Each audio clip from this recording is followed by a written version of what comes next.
guys, it's Abby. Welcome back to my channel. Merry Christmas. Well, one day before Christmas.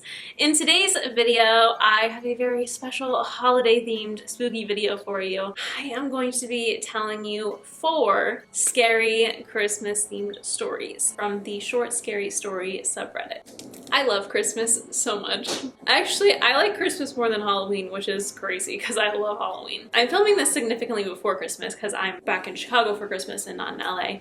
But I'm just so excited at the thought of posting this on Christmas Eve. Ugh. Anyway, okay. If you guys like this video, please be sure to give it a big thumbs up. If you are new here, click the subscribe button down below and turn my post notifications so you never miss a video. I post every Sunday at 2 p.m. Pacific Standard Time. We love spooky Sundays around here. And other than that, let's just get right on into the video.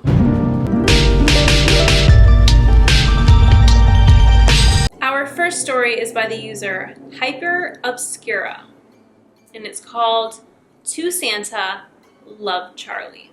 Her friends spent weeks on their list to Santa. Vivid descriptions, colors, models, shapes, every little detail seemed to matter. They wanted nothing left to chance. Christmas to them was an endless pile of new toys. Not her, though. She'd sent her list months ago. It only had one item on it. Everyone told her it was impossible, but she believed. Santa could do anything, right? He was magical. She sat in bed and stared at the letter. She'd made a bunch of them, passed them around to every fake Santa she could find. At the mall, on street corners, even that strange one that stumbled around Main Street with the stinky breath. To Santa, Love Charlie. She hoped Santa knew who she was. She didn't like Charlene very much. It felt so old-fashioned and boring. Charlie was playful and cheery, but she didn't feel playful and cheery anymore. But Santa could fix that. Santa could fix everything. It was well past midnight when she drifted off to sleep. She dreamt of blood and screams and pain. A dream that had been on repeat for months, yet there was something different, a tiny fragment of hope, a fleeting sensation of happiness. She jolted awake in the pitch blackness. What was that sound? Was it in her dream? It had to be night still, hours until dawn. But she just couldn't help herself. It could be him. It could be Santa. She carefully made her way down the stairs, all the while worrying that the noise would wake someone up. She almost fell over several times, the full force of her body slamming into the wall as she struggled to regain her balance. When she finally made her way down, she was alone. Not a soul in sight. But the cookies were gone. The milk, too. He'd been there. It had to be him. She stumbled excitedly to the kitchen counter, examining the cookie crumbs gleefully. A crippling mixture of anxiety and doubt and anticipation overcame her as she eyed the stocking hanging by the fireplace. It didn't look empty. She was shaking like a leaf as she slowly took the stocking down. It was heavy, but the right kind of heavy. A smile stretched from ear to ear as she peered into it. Charlie, her father suddenly stood in the doorway. "What are you doing up?" "I'm sorry, Daddy, I just couldn't help myself." She lowered her head apologetically. "But look what Santa brought me."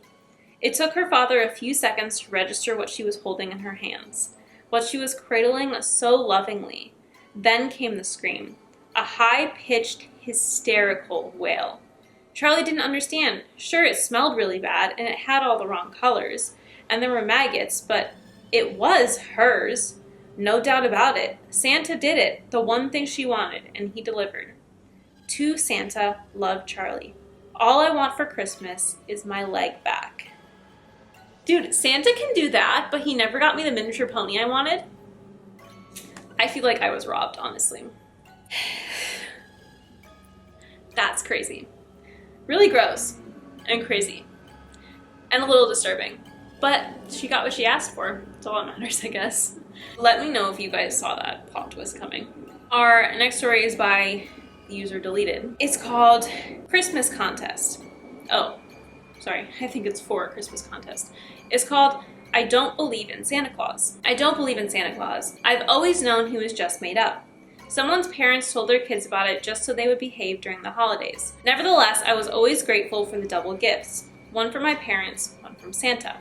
And would wake up every Christmas morning with gold and silver wrapped presents at the foot of my bed tagged from Santa. This went on all the way through my high school years, and though by that time I started to feel this was highly unnecessary, I continued to play along. It was just my parents' way of spoiling me as I was their only child. However, it had to stop eventually, and I soon had to leave for college. Christmas came while I was a busy college freshman, but I couldn't help wanting to visit home before the season was over. I would hope so. As I was traveling, however, I received a call from our neighbors telling me to come home immediately. I told them I was on my way, but was by then less merry and more anxious. As soon as I arrived home, I dropped my bags onto the snow and pushed past the policeman into my house. There, in the wreckage of the living room, lay the bloody and mangled bodies of my beloved parents. On the walls, in what looked to be written in blood, were the words, "Where is she?" Before the policeman pulled me away, however, I noticed a single untouched gift and gold and silver wrapping paper under the Christmas tree. I don't believe in Santa Claus, but I do believe in monsters. It sounds like Santa was mad that she didn't come home for Christmas. I don't blame him. I would never miss a Christmas with my family. Not a chance. I think stories that perpetuate the idea that Santa's actually scary are hilarious though. Okay, this next one, so funny. But also scary, but funny. It's by the user Sugar Sewed. It's called, "I told my son that Santa was vegan." I have been a vegan for 15 years and cannot understand how people can be so disgusting and eat a living, breathing animal. I tried to convince my 6-year-old son Mark to become a vegan, but nothing would work. My ex-husband, who is also his father, refuses to let me force Mark to switch to a vegan diet. With Christmas coming up, I decided to tell Mark that Santa was also vegan and he wouldn't get any presents if he didn't become vegan himself. He wept uncontrollably when he thought he might not get any presents. My plan worked though, as he has now quickly accepted his new lifestyle. I don't really approve of manipulation like that, but okay. I also warned him not to tell his father, as he was already on the naughty list and Santa might get upset with him. What kind of a mom is this? I got Mark to leave out vegan cookies and almond milk for Santa on Christmas Eve. He ran to bed beyond excited for what presents he would receive overnight. I awoke Christmas morning feeling pleased with myself and began making my way along the hallway to wake up Mark. I paused outside his door when I saw the pool of blood pouring out from within. My heart was pounding in my chest as I slowly pushed the door inwards. My eyes were bulging out of my skull as his room was saturated in blood, with blood dripping slowly down from the light shade. I noticed a trail of blood leading away from his room and carefully followed it along to the living room. My feet gave way beneath me as I walked inside to find Mark's body impaled on the top of the tree. She must have one sturdy tree, because my tree would just fall over. His mouth had been torn open and the star was now sticking up between his teeth. My eyes were drawn to the message that was scrawled over the fireplace using Mark's intestines. Oh my god. It read, "Don't ever label me as a vegan. Ho, ho, ho." My lights gave way beneath me as I watched the Christmas lights on the tree illuminate Mark's corpse. I mean, yeah. I don't know. I support veganism. Do what you gotta do. But I just really like cheese and milk. Almond milk's not the same. I'm sorry. Sometimes I just really want a cold glass of milk. So don't ever try to give Santa almond milk is the moral of the story here.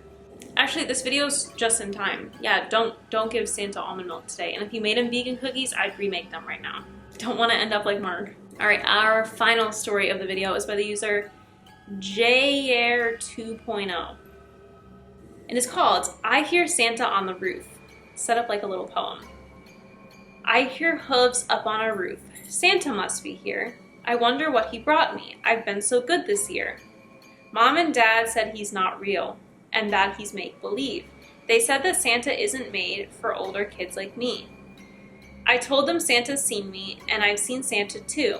I hear Santa in the chimney and he'll be here very soon. I really want to prove them wrong, so I asked him to stop by.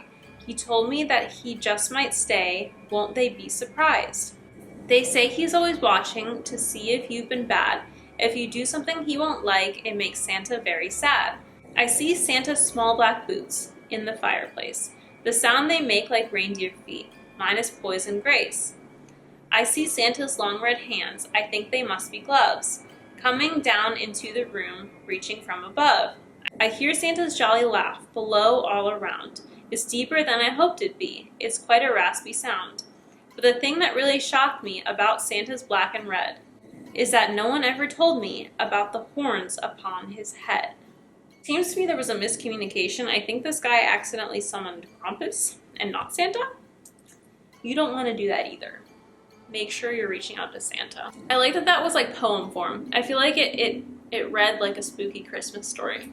Perfect one to end on. I hope you guys enjoyed that. I was like, I really want to do something special for Christmas because I like didn't post at all during October.